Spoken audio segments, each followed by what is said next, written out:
Assalamu alaikum. Welcome back to my channel. My name is Pulo Cham. If this is the first time joining me, welcome, and don't forget to subscribe, like, hit the notification button. And today I was like, okay, the kids are all asleep now. Let me record. Usually I used to do it when they at school, but now they out of school. It's the holidays. So been busy. That's why I haven't been able to record anything so far from the last time I recorded. So today I wanted to jump in. Let's talk about our society. I had a conversation with somebody. I'm like, I think this is what I'm going to talk about next. Our society with forcing people to stay in unhealthy relationships. Our parents, what culture forces us to do, which is so unhealthy, which is so wrong. And sometimes we even tend to choose culture over Deen. Culture over what Allah SWT said we can do. We look at disgrace. We think that like if somebody leaves a marriage, gets a divorce, it's a form of a disgrace. Why Allah SWT told us we can get a divorce even though lum sibla nekkul lum bëgga waaye suñ demee ba gis ne taxale ko bi moo gën a am jaama dan ñu nekka foofu divorce mun na fa am. But our society nowadays,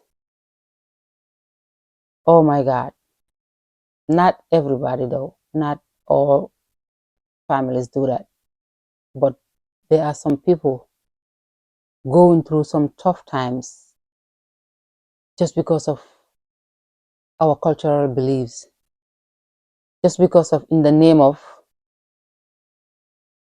li gàcce la nekk ki su tasee gàcce bi nii. And sometimes they use the kids as excuses.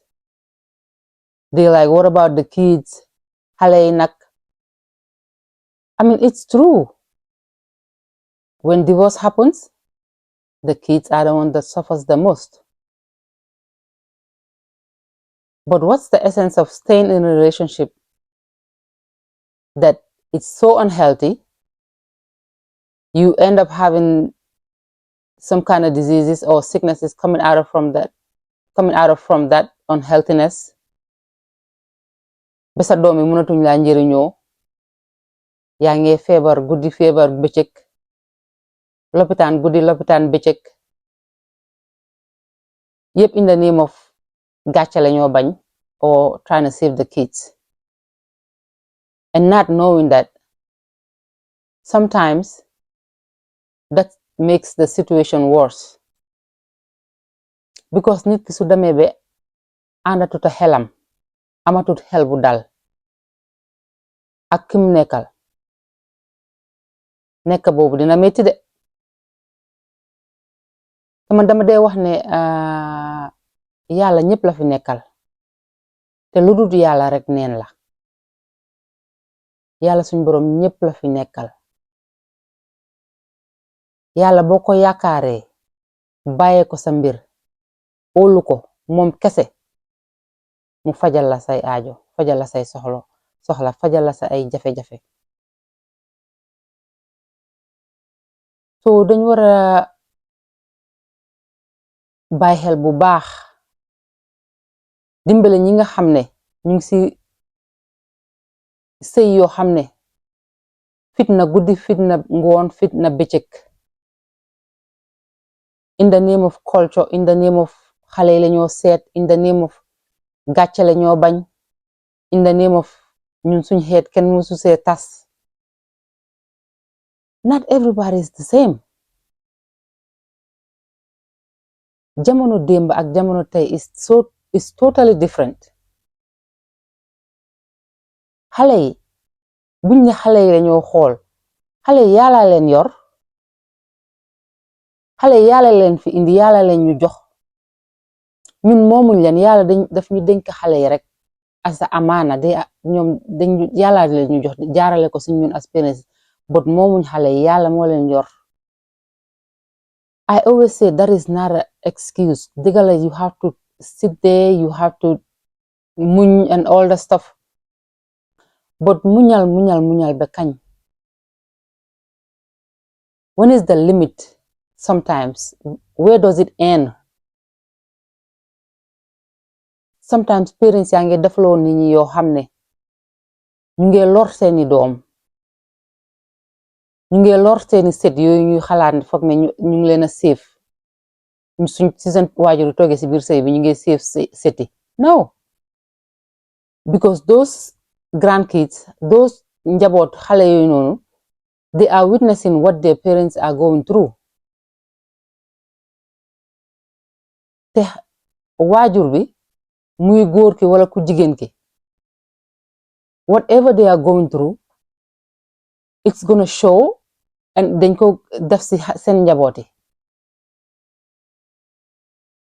Sometimes di nga gis parent boo xam ne xolam dafa fees step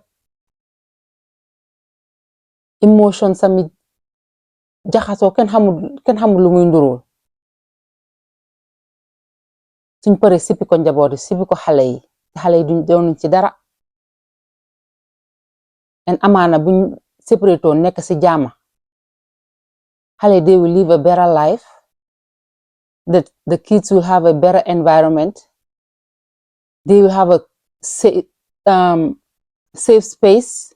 So for me it all goes back to know yourself, have values, know what you will allow and what you will not allow, believe in yourself.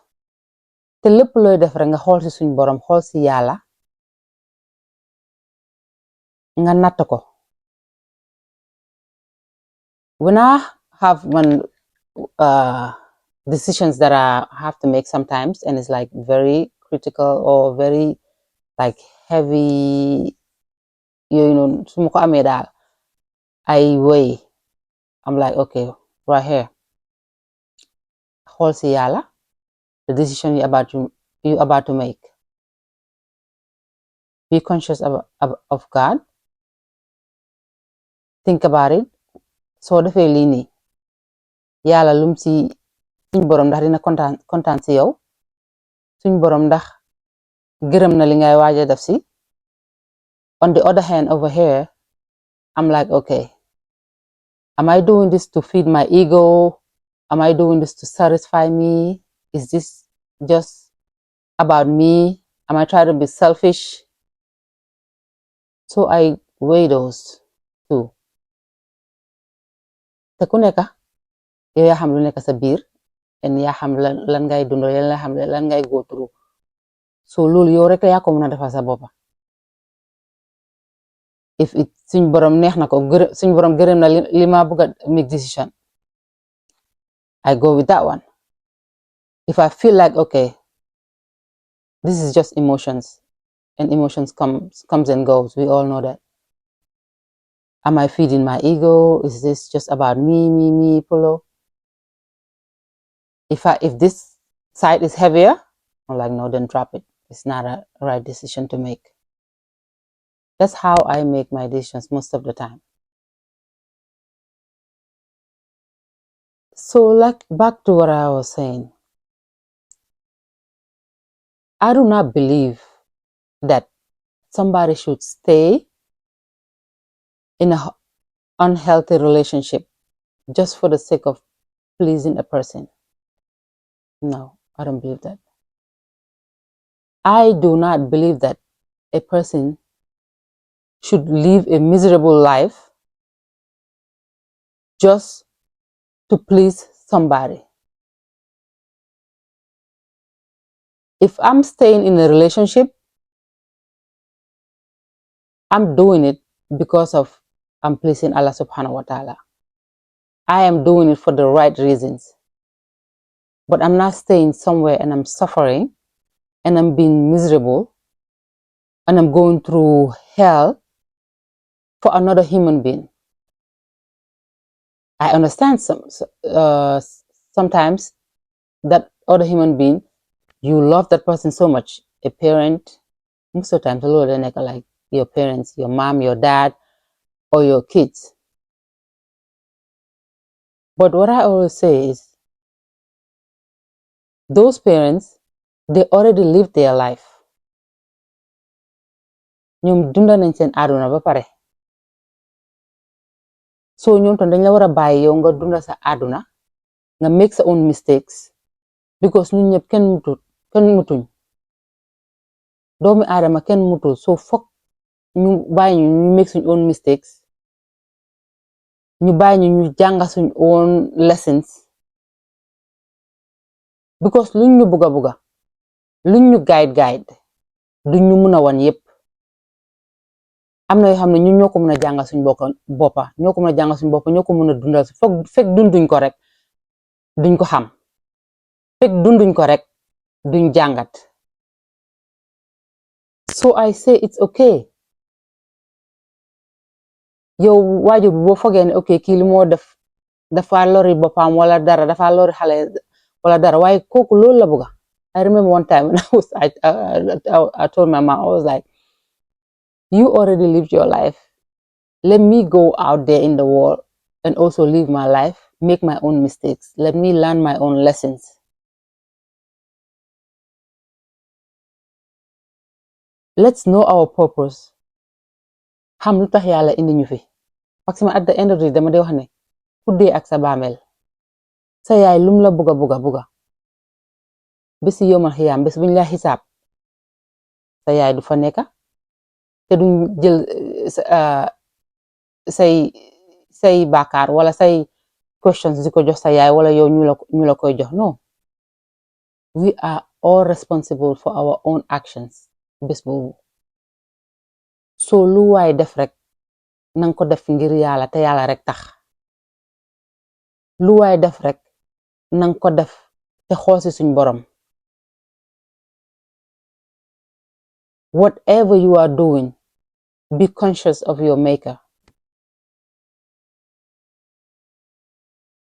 I don't see anything in this world that's worth it. Staying somewhere and you so unhappy, you are miserable, and you are not even pleasing Allah subhanahu wa ta'ala. What's the point? It's like you sinning. That's how I say it. Because me, if I'm doing something and I'm not looking at God, I'm not being conscious of God, for me, it's a zero for me. I don't see any use. I mean, I see some people like, that's okay with them. Some people, they don't want to get out because they say they don't want to start over. Some people don't want to get out because they say they don't want to be responsible for all the expenses that's going to come ahead of them, like the bills and stuff. But I'm like, I'd rather be happy, be free, be conscious of my maker, and then hustle for myself, struggle for myself, pay my own bills, than be in an unhealthy relationship. Gëm sa boppa. Doomu aadama da ngay gëm sa boppa. Gëm sa boppa ci jaamu yàlla la bokka.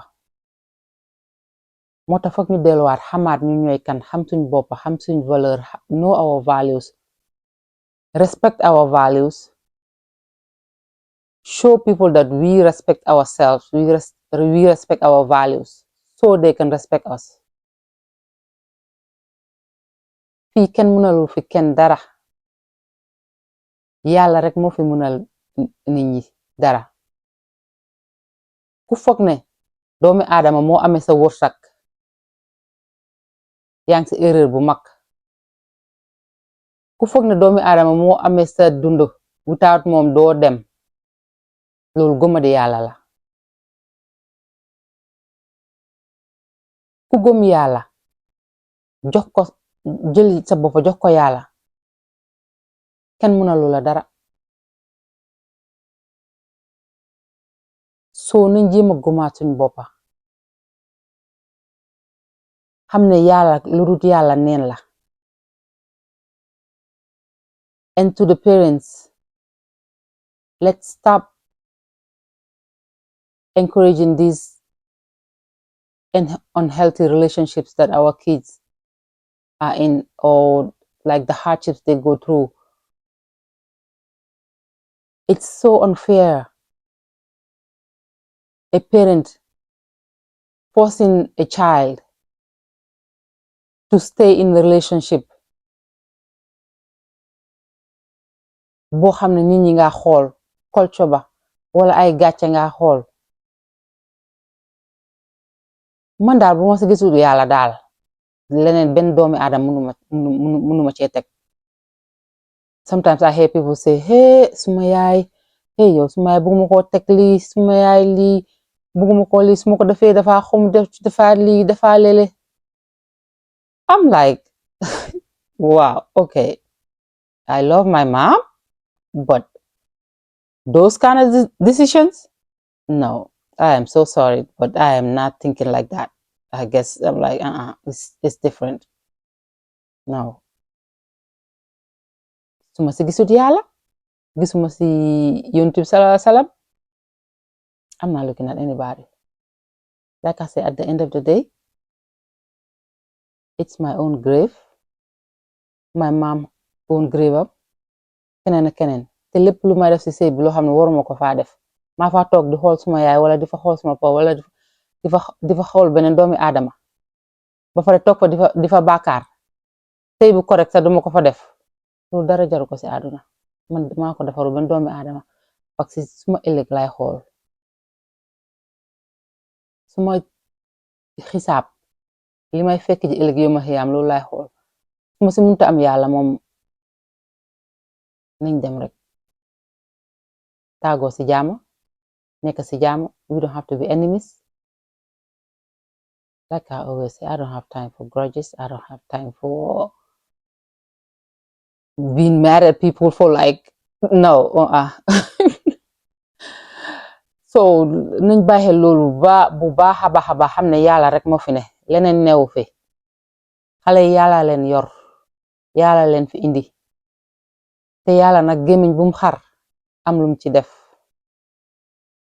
waxuma kenn nag ne bul muñ de muñ moom si la bokka xankañ fokk ñu muñ waaye muñ dafa am àppa te xol du bañ koy bës muñ boobu dafa am fu muy em. Yes, because God yàlla suñ boppam moo ne mu ngi ànd ak aji muñ gi. So we do have to have patience. We do have to try our level best. Try everything that we can to make the marriage work. But what I'm talking about is when you get to the point that there's no way that this thing that you're working on, it's gonna go somewhere, or it's the problems that you're facing is gonna be fixed, and you don't see God in it anymore. You just staying there to please somebody. That's what I'm talking about. That's a no to me. Because we have a purpose. All of us have a purpose in this world. It's to worship Allah subhanahu wa ta'ala. And when we go back to Him, He's going to ask us all of our deeds that we did in this dunya. So what's the point of staying in a marriage? And our Deen says that marriage is half of our Deen. And you in that marriage and you are not worshiping Allah subhanahu wa ta'ala. What's the point? But you are pleasing somebody else other than your maker. That's why to me, no, because my maker comes first. If I'm not conscious about him, if I'm not doing anything right and thinking about him, I'm not doing it. So let's be very aware of that. So to you out there that has a child or a brother or a sister that's going through hell, going through difficulties in their marriages, if they come to you and say they are done, they don't want to be in that marriage anymore, laajtal lu tax, gestu ko, boo leen ci mën a def ay jéego yu rafet alhamdulillah. parce que li ma dee wax mooy jigéen bu nekk bu sañoon dafa sëy ba dee, surtout jigéen bi nga xam ne dem na ba xam ne jur na ay doom. jigéen bu ne bu sañoon fu mu juree doom foofu lay sëyee ba dee, waaye nag yenn saay sëy dafa am àppa sëy yenn saay sëy te sëy bakken la, yàlla dafa dee àppal lu ne, te yàlla daf dee weddi tamit. soo su ndogal yàlla yooyu ñëwee dañ koy nangu jëlaat yëpp delloo ko suñ borom. so help out, seek advices, do the necessary means that you can do to help. But if you see that for them to part ways, it's way better, way healthier. God allows that. Allah SWT allows it. So let's not choose culture over religion. And it's that time. Did you know? So today's did you know is, did you know after every obligatory salah, if you recite Ayatul Kursi, the only thing between you and Jannah is your own death. Yes, our Prophet ﷺ said that. So let's make it a habit of reciting Ayatul Kursi after every obligatory salah. It doesn't take much. Remember, have the intention and let's do it. So that's all I had for you today. I hope you guys enjoyed it. Don't forget to leave your comments. Feedbacks are always welcome. Yal nañu yàlla xiir si boppam, yal nañu yàlla may dégg ak topp, yal nañu yàlla may sabar. May Allah SWT be pleased with us. May Allah SWT guide us all and grant us beneficial knowledge. May Allah SWT protect us from evil and grant us awareness to do the right thing all the time. Assalamu alaikum. Until next time. Masalama. I'm going to be saying my things from my classes, my Arabic lessons. So I'm going to be saying it. Goodbye means masalama. Assalamu alaikum.